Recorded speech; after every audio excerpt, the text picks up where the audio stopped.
pertama dari Kohn and O'Donnell ini yang menyebutkan bahwa manajemen ini berhubungan dengan pencapaian suatu tujuan yang dilakukan melalui orang, melibatkan orang-orang.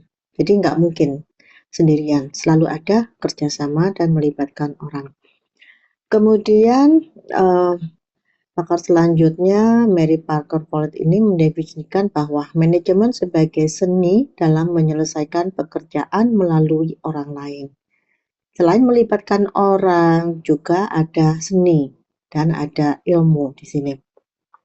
Kemudian ini yang paling terkenal, Bapak manajemen kita, George Etteri ini menyampaikan bahwa manajemen itu merupakan suatu proses yang membeda-bedakan antara perencanaan, pengorganisasian, kemudian pelaksanaan, pengawasan, dan ini memanfaatkan ilmu atau seni agar dapat menyelesaikan tujuan yang telah ditetapkan sebelumnya.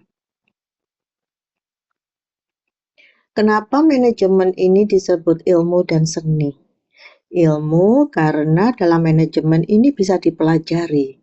Kan ada sekolahnya, ya. Kemudian ada pelatihannya. Ya, kalau seni ini melibatkan perilaku diri sendiri dan juga dari pengalaman. Itu yang membuat pola seni seseorang. Ini saya rangkum sendiri bahwa manajemen kesehatan merupakan suatu kegiatan atau seni yang menerapkan manajemen umum ke dalam sistem pelayanan kesehatan untuk mengatur para petugas kesehatan guna meningkatkan kesehatan masyarakat melalui program kesehatan. Para petugas kesehatan di sini mulai dari tim medis, paramedis, kemudian administrasi, kemudian para penunjang yang lainnya, termasuk misalnya bagian kebersihan, bagian perlengkapan lain, kemudian termasuk juga juru parkir yang di luar sana. Ciri manajemen yang pertama, diarahkan untuk mencapai tujuan, selalu harus diawali dengan tujuan. Manajemen atau organisasi atau kerjasama itu minimal 2 orang. Kalau 1 orang bukan disebut manajemen atau organisasi. 2 orang aja sudah bisa disebut suatu prinsip manajemen. Karena 2 orang itu akan jadi pembagian tugas dengan tujuan yang sama. Kemudian yang kedua, tersedia sumber daya. Sumber daya dalam hal ini, kalau kita bicara sumber daya bukan hanya sumber daya manusia, tapi melibatkan atau mencakup sumber daya yang lainnya. Apa contohnya? Misalnya dana, kemudian sarana, prasarana, kemudian sumber daya yang lain itu berupa lingkungan yang mendukung. Kemudian yang ketiga, mendayagunakan sumber daya tersebut secara efisien dan efektif. Kita punya alat nih, baru untuk operasional laboratorium. Kita juga punya tenaga apa namanya itu ya, pelaksana laboratorium. Nah, tenaga itu, SDM itu harus bisa mengoperasionalkan. Nah, ternyata nggak bisa mengoperasionalkan, berarti kan nggak efektif dan efisien. Jadi harus disesuaikan. Sebagai proses meliputi perencanaan, pengorganisasian, penggerakan, pengarahan, dan pengawasan. Kemudian ciri manajemen yang selanjutnya yang kelima adalah mempunyai manajer. Manajer di sini adalah leader, ketua yang mengatur. Kemudian ciri yang keenam adalah penerapan manajemen berdasarkan ilmu dan seni. Sudah kita bahas sebelumnya ya. Kemudian pandangan manajemen. Pandangan tentang manajemen yang pertama, manajemen sebagai suatu sistem karena terdiri dari beberapa fungsi manajemen, POAC itu tadi. Kemudian manajemen ini sebagai suatu proses. Dalam satu fungsi saja perencanaan, ada proses. Di perencanaan kita menentukan target, misalnya ya. Target didapatkan dari mana? Ada banyak pertimbangan untuk target. Kalau misalnya kita di dalam suatu organisasi kesehatan, proses itu harus melibatkan seperti hasil apa ya namanya itu ya, capaian. Ya, capaian, kemudian untuk menentukan target selanjutnya, kita berpatokan pada capaian sebelumnya. Sudah mempunyai, sudah mencapai capaian apa belum? Kalau belum, kita mulai dari awal, proses lagi. Kemudian manajemen sebagai suatu ilmu terapan. Di dalam manajemen ini banyak ilmu yang kita libatkan, ilmu komunikasi, ilmu ekonomi, psikologi, matematika juga masuk, terutama komunikasi, karena komunikasi ini berperan penting dalam mengatur internal, anggota-anggota internal, dan dalam komunikasi keluar, mengajak kerjasama bidang yang lainnya. Kemudian yang keempat, manajemen ini merupakan suatu kerjasama untuk mencapai tujuan. Kemudian yang kelima, manajemen ditinjau dari aspek perilaku. Bagaimana seseorang ini bertindak atau sebagai anggota. Ya, manut apa enggak, apa sakarepe dhewe, disuruh ini enggak mau, maunya ini gitu misalnya. Meskipun sama, tujuannya itu sama, tapi caranya kadang kita itu mempunyai kesepakatan sendiri. Caranya seperti ini. Nah, atau dia sebagai ketua, sebagai leadernya, sebagai manajernya. Bagaimana perilakunya? Perilaku ini yang jelas subjektif ya, bagaimana dia mengendalikan anggota, apakah otoriter atau demokratis. Kemudian yang keenam, sebagai proses pemecahan masalah. Di puskesmas atau di rumah sakit, biasanya kita melalui proses prioritas masalah, penentuan prioritas masalah. Ya, nggak selalu kalau ada masalah seperti ini, solusinya seperti ini. Nggak selalu seperti itu. Kita melalui proses pemecahan. Berdasarkan apa? Berdasarkan background-background yang mendukung faktor-faktor resiko, atau mungkin sumber daya yang mendukung itu tadi, termasuk dananya. Kemudian manajemen juga disebut sebagai suatu profesi. Kalau kita mencapai top manager, kita sebagai leader, bisa jadi misalnya jadi direktur, wakil direktur rumah sakit, atau mungkin di puskesmas, kita sebagai kepala puskesmas. Nah, itu kan juga sebagai suatu profesi. Kemudian manajemen pelayanan kesehatan ini merupakan suatu proses atau kemampuan dalam mengelola jasa pelayanan kesehatan yang dibutuhkan masyarakat mulai saat permintaan, saat pasien datang ingin dilayani kesehatannya karena masalah kesehatan yang dialami oleh seseorang itu, sampai jasa pelayanan kesehatan itu diserahkan dan digunakan sampai dia mendapatkan pelayanan yang sesuai dengan keinginannya, termasuk sampai akhir dia mendapatkan resep atau obat. Kemudian rumah sakit, puskesmas, dan klinik ini merupakan subsistem pelayanan kesehatan yang pada dasarnya ini melaksanakan dua jenis pelayanan.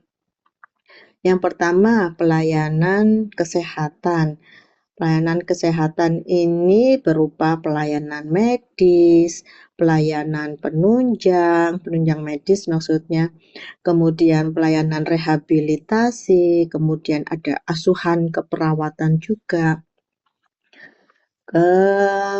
Atau kalau yang kita sebut di rumah sakit atau puskesmas itu biasanya berupa program atau instalasi, misalnya gawat darurat, rawat jalan, rawat inap. Ya, kalau di puskesmas itu biasanya kita sebut dengan upaya kesehatan, ada UKM, UKP. Kemudian pelayanan administrasi ini mulai dari pendaftaran sampai ke mendapatkan rekam medis, kemudian pengurusan surat-surat dan pembayaran. Yang diharapkan dalam masyarakat adalah pelayanan prima. Pelayanan prima itu yang bagaimana? Pelayanan kesehatan yang memuaskan. Yang memuaskan ini subjektif banget. Ya, ada seseorang yang dimaksud memuaskan itu bila harganya atau biayanya murah, atau bila pelayanannya cepat, atau bila dokternya spesialis semua, atau bila alat-alatnya semuanya canggih. Ya, ini subjektif banget. Kemudian pengelolaan jasa pelayanan yang cepat, tepat, dan bermutu. Kita bahas satu-satu ya.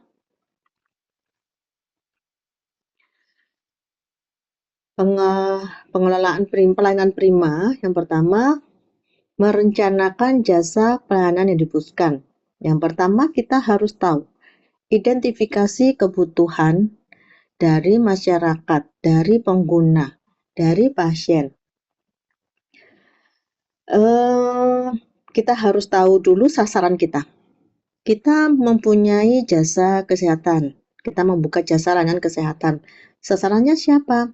Sasarannya adalah masyarakat umum. Atau kita khususkan sasarannya adalah instansi tertentu. Atau kita khususkan lagi sasarannya adalah mahasiswa di lingkungan Universitas Jember. Nah, gitu. Kemudian untuk memahami kebutuhan itu, kita bisa melakukan beberapa pendekatan. Yang pertama adalah komunikasi. Komunikasi ini kita bisa membentuk suatu komunikasi yang reaktif, yang aktif, atau yang proaktif.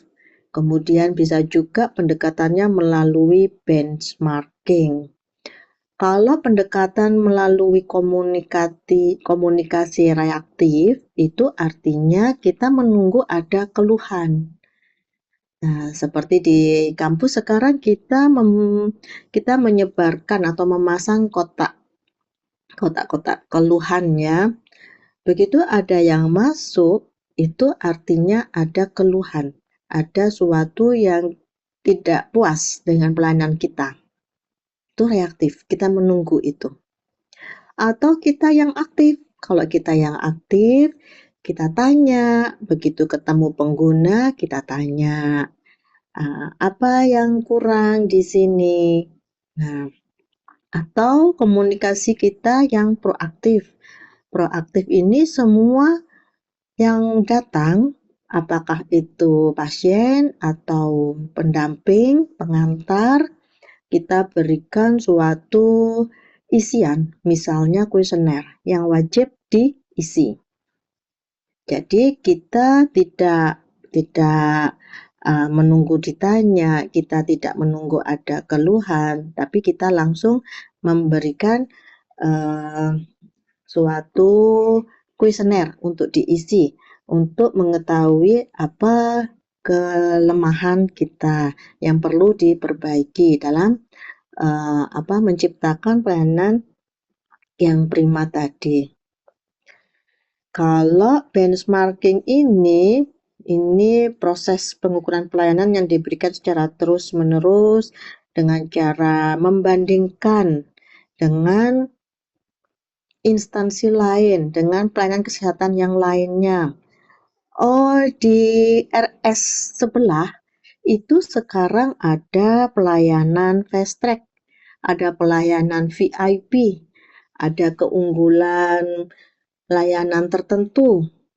Nah, kita selalu melihat lingkungan, apa yang baru di mereka, apa yang bisa kita buat untuk menjadi keunikan kita, keunggulan kita, dengan cara melihat atau membandingkan di sekitar kita.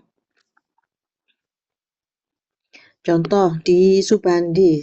Di Subandi itu ada pelayanan poli eksekutif. Poli eksekutif itu pasien datang. Keluhannya apa? Mau ketemu dokter siapa? Kita bisa memilih. Jadi ada pasien datang keluhannya misalnya hipertensi atau mungkin DM, perlu penanganan dokter spesialis penyakit dalam gitu misalnya. Dikasih tahu, dokter yang ada di sini adalah dokter A, B, C, D. Mau ketemu dokter siapa? Oke, dokter B. Dipanggilkan. Jadi kita menunggu, kemudian dokternya yang datang. Nah, ini kayaknya sudah mulai diadop oleh rumah sakit Jember Klinik. Ada poli eksekutif juga. Ya, dokter yang datang menemui pasien. Kemudian ya jelas ya biayanya ini beda. Namun untuk beberapa orang ini merupakan suatu kepuasan tersendiri. Ya, ini yang dibutuhkan. Saya datang ke klinik, tidak perlu menunggu, tidak perlu antri, dokternya yang datang ke kita. Kemudian memproses atau mengelola jasa pelayanan. Yang pertama, ketepatan aktivitas. Ketepatan aktivitas ini harus sesuai dengan SOP. Makanya semuanya sekarang harus mempunyai SOP, termasuk pelayanan gigi. Di semua rumah sakit, di semua puskesmas harus ada SOP-nya. Dan untuk masing-masing aktivitas. Cabut gigi, SOP-nya bagaimana? Numpat, SOP-nya bagaimana? Gitu ya. Kemudian ketepatan sumber daya. Kemudian sumber daya ini selain SDM itu tadi, apa aja tadi? Ada dana, ada bahan, alat, teknologi, ada metode, ada data, ada informasi, ya macam-macam ya. Penyediaan sumber daya kesehatan. Kita ingin membuat layanan prima, apa ya, misalnya general check up, gitu ya, misalnya ini ya. Kita butuh alat A, B, C, D. Nah, ini speknya harus benar-benar sesuai. Ya, kita ingin program A, tapi alat yang disediakan kurang mendukung. Jadi ini nggak sesuai. Jadi penyediaan sumber daya kesehatan ini speknya harus benar-benar sesuai yang dibutuhkan. Kemudian penggunaan sumber daya kesehatan. Ada alat, ada tenaga. Ini harus bisa mengoperasionalkan. Atau ada tenaga bisa mengoperasionalkan, tapi bahannya misalnya regennya nggak ada. Kemudian antigennya nggak ada. Jadi tetap nggak bisa dipakai secara apa ya efektif dan efisien, jadi nganggur. Lama-lama alatnya jadi rusak, belum sempat dipakai jadi rusak. Kemudian menyerahkan jasa, manajemen waktu. Manajemen waktu ini harus sesuai. Misalnya saya mau cabut gigi, kira-kira butuh waktu berapa lama ya, karena saya harus kembali kerja lagi. Oh, ini sisa akar, Bu. Sisa akar kurang lebih 15 menit sudah selesai.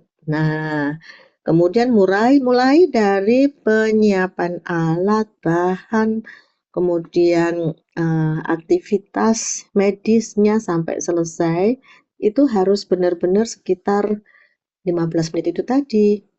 Ya, atau gini, manajemen waktu, buka kliniknya jam berapa, tutupnya jam berapa. Harus benar. Bukanya jam 7. Ada pasien yang datang jam 7, ternyata loketnya baru buka setengah 8. Dokternya baru datang setengah 9. Ini kan nggak pas ya. Kemudian kesesuaian jasa layanan. Ini disesuaikan dengan klinik atau Yankes kita, tujuan kita, jasa layanan apa. Dan itu bisa diketahui dengan cara memasang jenis-jenis layanan yang ada di klinik tersebut. Ya, kemudian kejelasan informasi bagi pengunjung pertama yang baru datang. Biasanya kan kita bingung kan ya, ini pendaftarannya di mana, kemudian ruangannya di mana. Nah, semua tim kesehatan yang ada di Yankes tersebut harus paham tentang informasi yang kemungkinan ditanyakan oleh pengguna atau pasien. Informasi ini harus sama semua. Jangan terus, aduh saya nggak tahu, coba tanya sana, coba tanya sana. Nah, kan kasihan kan, seperti dilempar-lempar gitu ya. Interaksi yang menyenangkan ini kita sebagai tenaga kesehatan yang ada di Yankes tersebut harus bisa komunikasi dengan baik, komunikasi efektif dengan pasien, dengan keluarga pasien. Bagaimana kita menempatkan empati kita, karena mereka yang datang adalah orang-orang yang sakit. Kemudian menanggapi kebutuhan. Yang pertama, menanggapi keluhan pelayanan kesehatan. Ada orang-orang yang mungkin ingin mendapatkan pelayanan yang apa ya, yang khusus. Ya, ini adalah tipe-tipe pasien yang mempunyai ekspektasi yang tinggi, yang agak rewel gitu ya. Nah, biasanya untuk pasien-pasien yang seperti ini, yang rewel-rewel, kita memang sengaja mengkhususkan memberikan mereka ini pelayanan khusus. Ya, sehingga kadang akhirnya gini, pasien-pasien itu bilang keluar, setelah saya protes, baru mereka terus memberikan pelayanan yang baik kepada kita. Padahal sebenarnya kita meredam seperti marah-marahnya, emosinya, agar tidak memberikan testimoni negatif kepada Yankes kita. Nah, tipe orang-orang pasien yang rewel ini, kalau mereka nggak mendapatkan kepuasan dalam pelayanan prima, mereka akan segera memberikan informasi ke orang-orang. Nah, ini yang kita redam, supaya tidak memberikan informasi yang negatif. Jadi sehingga kita memberikan pelayanan khusus pada pelanggan-pelanggan yang mengeluh. Kemudian karakteristik pelayanan kesehatan. Yang pertama, kepastian waktu pelayanan, jam buka, jam tutup. Kemudian akurasi pelayanan, kira-kira berapa lama. Kemudian akurasi pelayanan yang lain itu misalnya jenis pelayanan yang kita berikan, alat yang kita pakai, metode yang kita pakai. Itu benar-benar harus valid dan reliable. Itu yang menunjang akurasi pelayanan. Kemudian kesopanan dan keramahan petugas kesehatan. Ya, harus mengedepankan empati. Kemudian bertanggung jawab dengan apa yang harus dikerjakan. Kemudian yang kelima, kelengkapan. Kelengkapan ini berupa kelengkapan alat, kelengkapan SOP-nya, kelengkapan dari sumber dayanya. Kemudian kemudahan mendapatkan pelayanan. Bagaimana seseorang ingin mendapatkan pelayanan dengan mudah? Harus daftar dulu sehari sebelumnya. Misalnya, kan itu berarti kan nggak mudah itu. Pengennya sekarang daftar, sekarang dilayani. Atau daftarnya online bisa nggak? Nah, kalau bisa online, lebih mudah lagi mendapatkan pelayanan. Ya, daftar online, begitu datang langsung dilayani. Kan gitu ya. Untuk pasien-pasien yang daftar online dan daftar langsung itu biasanya yang lebih diperhatikan, yang lebih mendapat prioritas adalah yang daftar online. Kemudian variasi model pelayanan. Kita harus mengedepankan atau mengembangkan kualitas kita, keunikan kita, apa yang beda di kita dibandingkan dengan yang lain. Itu yang membuat salah satu keunggulan. Kemudian pelayanan pribadi ini termasuk dari layanan fast track gitu tadi ya, termasuk misalnya yang contoh poli eksekutif itu tadi. Kemudian kenyamanan dalam memperoleh pelayanan ya, dan atribut pendukung pelayanan. Misalnya kita harus nunggu di ruang tunggu yang kursinya ini cukup. Jangan yang ruangannya kecil, kursinya terbatas sehingga banyak yang berdiri atau jongkok atau mungkin nunggu di luar. Jadi harus diupayakan memberikan kursi tunggu yang nyaman, yang empuk. Kalau bisa dikasih AC, kalau nggak memungkinkan AC mungkin dipasang kipas atau mungkin jendelanya yang bisa dibuka supaya sirkulasi udara ini bisa masuk. Kemudian biar nyaman misalnya dikasih TV. Kalau nggak ada TV ya kita siapkan misalnya koran atau majalah atau mungkin kita siapkan free wifi. Ya, sekarang kan orang-orang sudah jarang ya baca baca majalah, baca koran. Biasanya browsing-browsing dengan HP sendiri. Jadi kita siapkan free wifi-nya. Kemudian jangan lupa kita menyiapkan juga misalnya tempat sampah atau wastafel. Ya, seringkali kita makan, kemudian ini dibuang di mana? Nah, oh, di sana jauh. Jadi ditempatkan yang dekat dengan kemungkinan orang-orang itu berkerumun atau berkumpul atau menunggu. Kemudian disiapkan juga petugas-petugas di antara di sekitar mereka yang siap memberikan pelayanan. Misalnya tanya, toiletnya di mana? Nah, daripada kita cari-cari sendiri, kita bingung kemana gitu. Tapi kalau disiapkan petugas-petugas di sekitar ruang tunggu untuk mendukung kenyamanan dalam memperoleh pelayanan, kan enakan ya. Nanti Anda kalau misalnya sudah klinik, sudah koas di RSGM, sambil diperhatikan ya. Oh, pasien saya sudah datang. Ini tinggal nunggu antrian. Gitu misalnya mulai dari pendaftaran, lama enggak ya di pendaftaran? Oke, sudah daftar, sudah di depan klinik nih. Untuk masuk, menunggu perawatan, lama enggak? Terus tempat nunggunya nyaman enggak? Ya, ada tempat sampah, ada free wifi. Nah, ini sebagai masukan.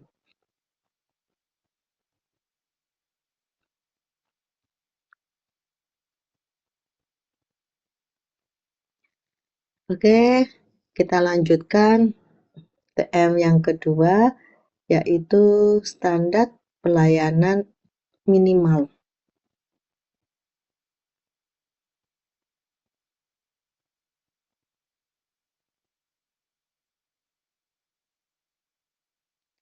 Kalau kita bicara standar pelayanan minimal,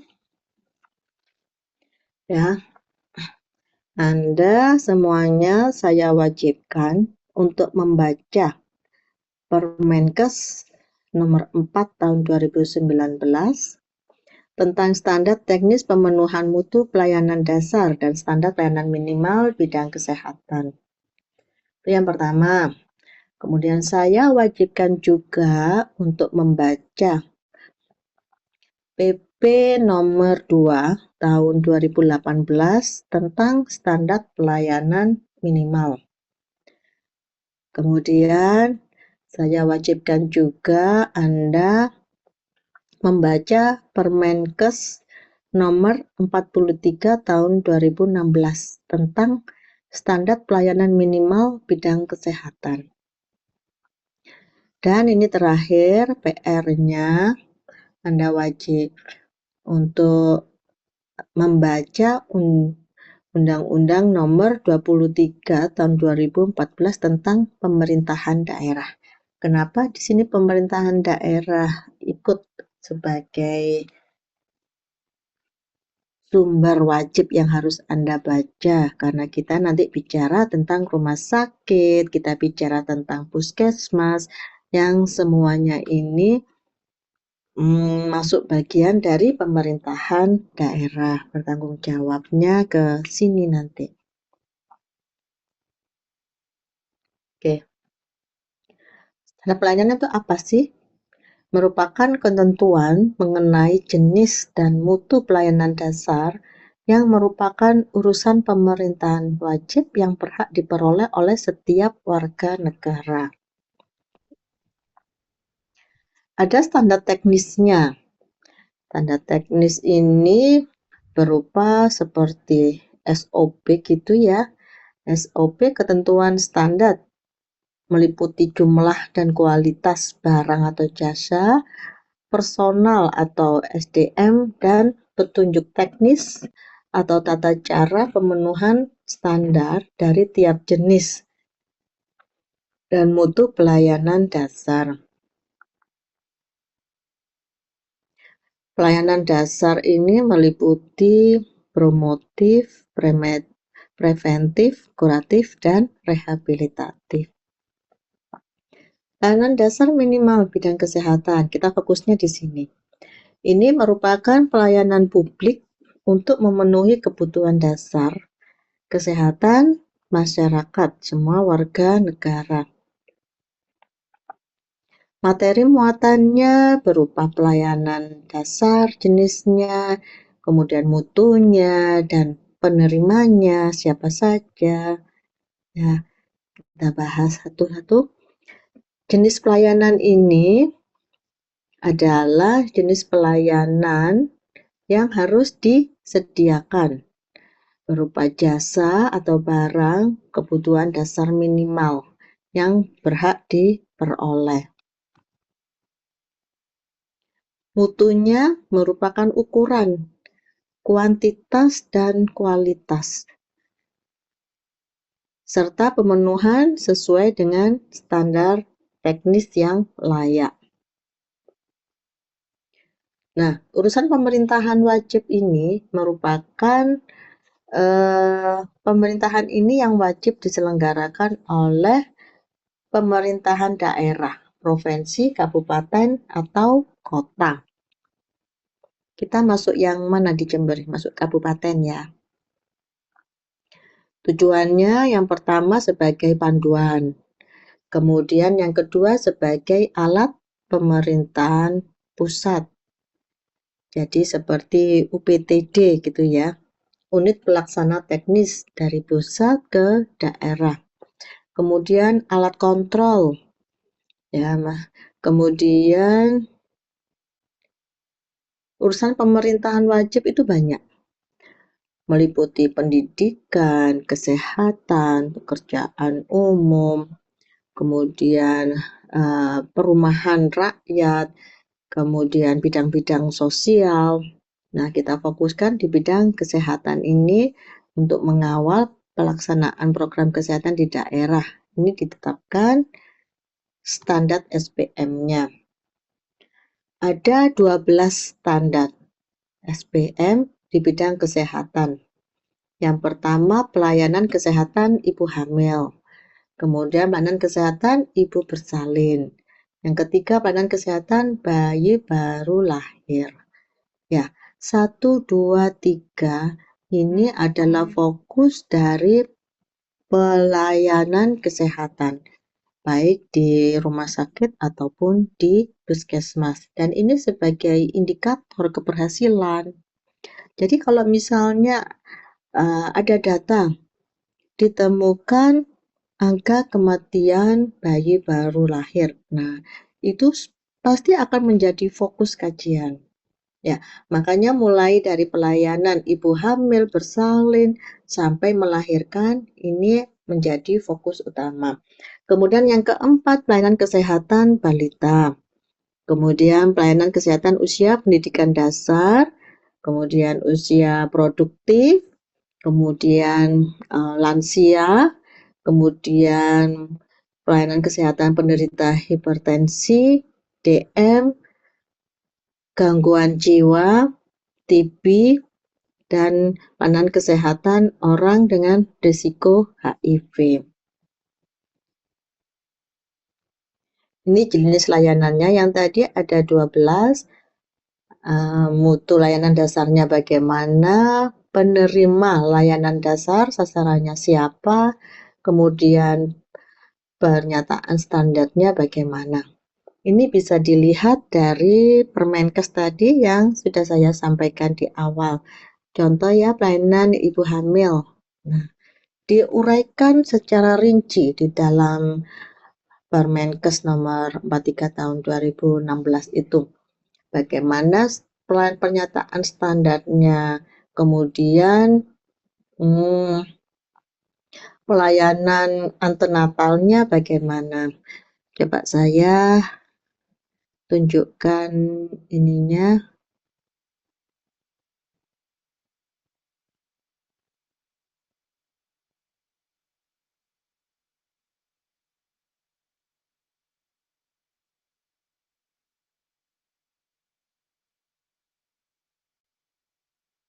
Nah ini, SPM standar yang pertama tadi kan pelayanan ibu hamil. Ya.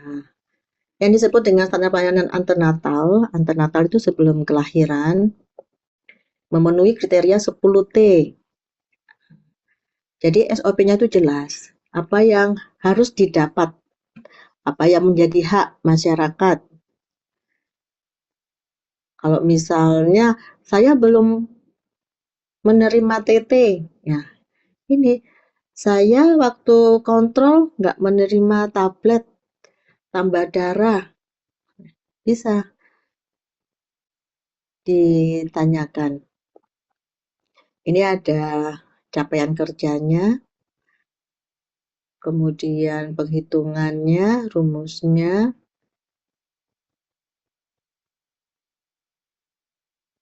Nih, targetnya untuk 1, 2, 3 tadi itu harus 100%. Kalau kurang 100% menjadi tanda tanya. Kenapa? Ada apa? Puskesmas kok nggak bisa memberikan pelayanan 100% untuk antenatal ibu hamil misalnya. Langkah-langkah kegiatan ada pendataan, pemeriksaan, buku KIA, rujukan ANC, ya sudah detail dibahas layanan kesehatan yang diberikan, hak-hak masyarakat apa yang mereka dapatkan,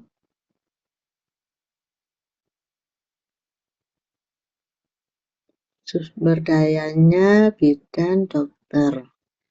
Nah, ini yang kedua, pelayanan kesehatan ibu bersalin. Seperti itu, semuanya sudah detail, sudah diberikan jelas.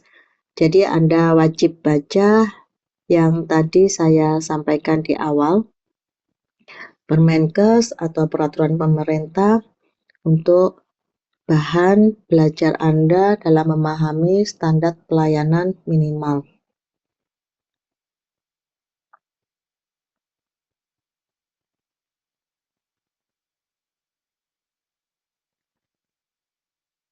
Dari sini ada yang mau ditanyakan? Atau Anda perlu baca-baca dulu? Banyak yang perlu dibaca, banyak.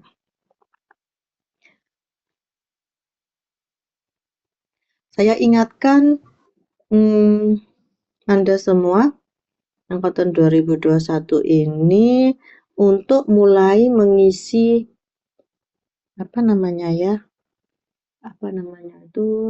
logbook di Sister, ya.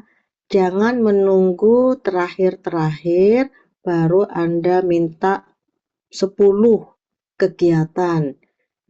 Kemungkinan dosennya ada yang tidak berkenan seperti itu. Ya, mulai sekarang aja dicicil. Sekarang tahap apa? Sudah sempro yang kemarin. Oke, udah sempro.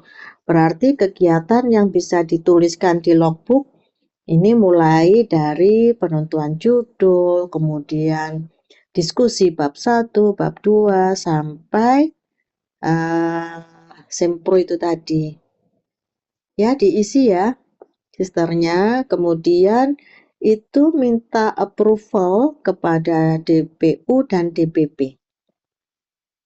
Bukan kewajiban DPU saja, tapi DPP juga. Anda buat logbook, informasikan ke DPU untuk approval. Anda juga buat logbook khusus untuk DPP, approval juga. Ya, jangan terakhir-terakhir. Kemudian semester ini kan sudah tengah-tengah ya, ini sudah Oktober sudah mau akhir. Baiknya Anda mulai persiapan untuk ujian, ya. Jangan mepet-mepet seperti waktu Anda sempro semester kemarin, karena sekarang sudah saya benar-benar ini memfixkan aturan. Kalau nggak sesuai aturan, kami dari Kombi juga nggak mengizinkan Anda. Kalau kemarin ya, Anda tuh masih bisa. Misalnya sekarang ACC, besok Sempro. Kalau sekarang sudah nggak bisa, karena saya sudah membuat aturan. Aturannya coba dibaca di buku putih itu, Hamin berapa untuk bisa mendaftar. Kalau nggak memenuhi itu, kami dari Kombi nggak mengizinkan. Untuk itu saya ingatkan, segera penelitian, kemudian untuk mulai nyicil bab 4, bab 5, ya, terus ujian. Nggak usah nanya, kapan terakhir ujian? Kalau Anda patokannya seperti itu, Anda akan santai. Oh, masih lama. Sekarang masih bisa santai-santai. Jangan seperti itu, tapi mulai dipacu sekarang. Gitu ya. Kemudian saya juga sudah membagi untuk approval dari tim Kombi. NIM 1 sampai 50 ke saya, 50 sampai 100 ke Dokter Yani.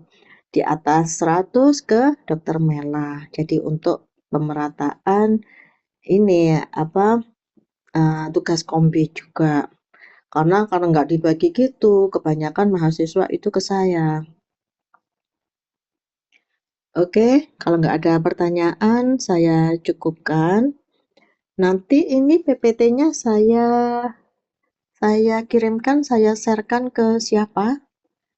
Ada yang menghubungi saya, ada 2 orang dari kelas A, kelas B, atau mungkin ke yang lain?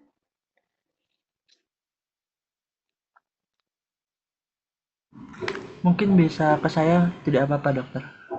Oh, ke Najib aja. Oke dokter. Oke Najib, terima kasih. Saya akhiri pertemuan kita. Terima kasih. Wabillahi taufik wal hidayah. Wassalamualaikum warahmatullahi wabarakatuh. Selamat malam semua.